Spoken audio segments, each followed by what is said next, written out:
Por esse motivo, a gente precisa fazer um programa para pegar esses dados do objeto cliente e persistir. O que é que eu chamo de persistir? Gravar no disco. Ok? Então, persistência, sempre que você ouvir essa palavra, persistência é isso. É você fazer com que o dado persista a um desligamento do computador. Você desligou o computador, no dia seguinte ele foi persistido. Ele continua gravado. Ok? Continuando. Dando sequência ao raciocínio. Armazenamento de dados. Então, ainda dentro do assunto memória RAM, como é que a gente mede os dados dentro da memória RAM? Nós medimos os dados em bytes. Com certeza, eu acho que a maioria, isso é um assunto que todo mundo já conhece, mas pode ser que alguém ainda tenha alguma dúvida com relação a isso. Quando a gente vai no computador, vai numa loja, a primeira coisa que a gente faz é o quê? Quantos bytes tem memória RAM desse computador? Ah, tem 2 GB de memória. Tem 1 GB de memória. Tem 500 MB de memória RAM. Ah, quantos bytes ele tem de memória de disco? Ah, eu comprei um notebook que tem 160 GB de disco. Ok? O que é isso, né? Quanto cabe em cada um desses? Inclusive, preste bem atenção a esse assunto agora, porque faz parte da atividade dessa semana. Lá no final eu vou pedir alguma coisa em cima disso aqui. Ok?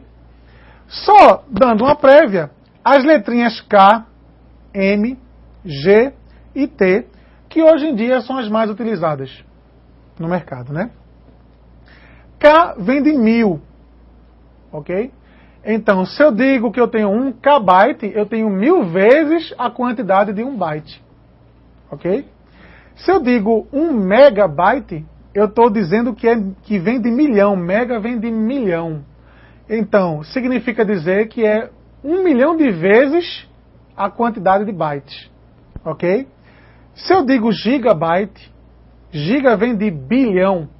Então é bilhão, 2 giga, 2 bilhões de vezes em cima de 1 byte, ok? E tera vem de trilhão, não é? Então, um HD com 1 tera, eu tenho 1 trilhão de vezes em cima de 1 byte, ok? Mais detalhes com relação a isso eu não vou poder entrar, porque faz parte de uma pesquisa que eu vou pedir para vocês fazerem na internet, objeto da questão no final da aula, ok? E como é composto um byte? Um byte ele é composto por 8 bits. Também na apostila, eu não estou abrangendo muito esse assunto agora na aula, mas na apostila existe um capítulo inteiro só com relação à representação numérica. Dê uma lida nesse capítulo, que é muito bom, vocês entenderem um pouco sobre isso. A relevância hoje em dia não é tão grande assim, mas eu vou chamar a atenção àqueles alunos que pretendem um dia trabalharem com sistemas embarcados. O que é que eu chamo de sistemas embarcados? Programar, por exemplo, para um celular, programar, por exemplo, para um micro-ondas, programar para dispositivos que possuem muito pouca memória. Então, se você quer desenvolver um programa eficiente, que consuma pouca memória, você precisa entender muito sobre representação numérica, precisa entender bastante sobre quantidade de bytes, bits que você vai utilizar, ok? Agora, quando a gente trabalha com Java, por exemplo, né, fazer um sistema comercial, realmente essa informação já deixa de ser relevante. Eu posso criar uma variável grande mesmo, porque os micros têm muita memória, mesmo tendo muita memória, se a memória acabar, ele ainda usa o disco para continuar, enfim. Então, a gente não tem muita preocupação hoje em dia, como a gente tinha no passado. Por isso que os cursos mais antigos exploravam muito esse assunto. E agora eu estou trazendo a vocês apenas como um conhecimento adicional que você tem como pesquisar na apostila. Ok? Só dando uma prévia, na apostila está falando sobre o sistema de numeração. São 3 sistemas de numeração que normalmente nós trabalhamos na informática em geral. O sistema decimal, que é como nós representamos os números. Quando você fala o número 18, 15, 20, você está representando em um sistema de numeração que contém 10 algarismos. Olha aí os algarismos. 0, 1, 2, 3, 4, 5, 6, 7, 8, 9. São 10 algarismos, de 0 a 9, ok? No computador, internamente, ele não utiliza, ele não faz uso do sistema decimal. Internamente, a única coisa que o computador entende é o sistema binário. Quando eu digo internamente, é pelo hardware mesmo, dentro do processador, dentro da memória, tudo lá não passa de 0 e 1, de 0 e 1. A explicação disso, bem detalhada, vem da eletrônica, que está justamente no capítulo de representação numérica que está na sua apostila. Dê uma lidinha sobre esse assunto e qualquer dúvida, poste no fórum para a gente. Já os sistemas operacionais preferem fazer uso do sistema hexadecimal. Por quê? Ele disponibiliza 16 algarismos. O número 0, aliás, o algarismo 0, 1, 2, 3, 4. Aí quando passa do 9, ele disponibiliza a letra A como se fosse o número 10. E a letra B, o número 11. A letra C, o número 12, e por aí vai. Até o F, que corresponde ao número 16. Ok? Então, nós temos 16 algarismos. Daí vem o número F16, não, F é 15, certo? 10, 11, 12, 13, 14, 15. Ou seja, são 16 algarismos ao todo, mas a letra F representa o número 15. Ok? Porque vai do 0 ao 15. Só para você exemplificar o motivo de tudo isso aí, vamos ver esse número aqui, ó, 57.800. Todo mundo conhece aquela calculadora do Windows? Todo mundo conhece aquela calculadorazinha do Windows? Todo mundo já viu essa calculadora, né? Nessa calculadora tem uma opção lá, exibir. Se você colocar exibir, você pode mudar ela para científica. Aí ela fica grandona, tá vendo? Ela fica bem grandona. E se você olhar no comecinho dela, ela tem os sistemas de numeração.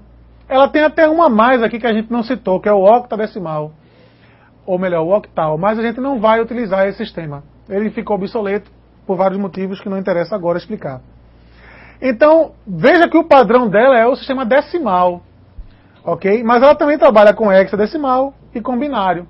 Então, o que a gente vai fazer agora? Eu vou colocar nessa calculadora o valor que a gente colocou aqui, para a gente ver o que vai acontecer. Estou no sistema decimal, vou colocar 57.800. Ok? Está aqui, olha. Coloquei 57.800. Vou mudar agora de decimal para hexadecimal. Certo? Perdão, para binário. Veja o que aconteceu. Olha o número que ela colocou. Colocou um número bem grande. Óbvio que é um número grande. Por quê? Porque se eu só tenho dois algarismos, 0 e 1, não é isso? Para eu representar o mesmo número do decimal, eu vou precisar de mais casas decimais, mais casas binárias, ok? Para representar o mesmo número. Então daí você veja que eu tenho uma quantidade bem maior de algarismos para representar o número 57.800, ok? Este mesmo número, vou voltar para decimal. Está aqui, 57.800. Vamos agora convertê-lo para hexadecimal. Apareceu agora o número E1C8. Letras fazem parte do grupo de algarismos do sistema hexadecimal. Está lembrado que ele vai até a letra F? Então nós temos o número 57.800 representado no sistema de numeração hexadecimal.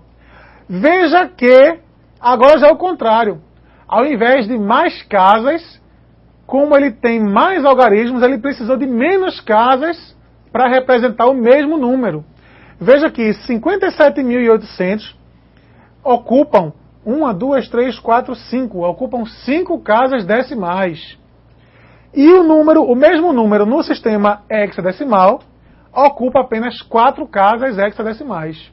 Ok? Por esse motivo que os sistemas operacionais preferem fazer uso do sistema de numeração hexadecimal. Porque existe realmente uma economia considerável aí de espaço. Ok?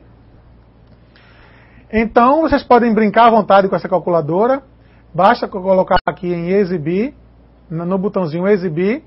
Existe padrão, aí ela volta a ficar no padrãozinho, tá vendo pequenininha? Ou então exibir científica. Aí ela passa a ficar científica. E passa a mostrar hexadecimal, decimal e binário. Ok?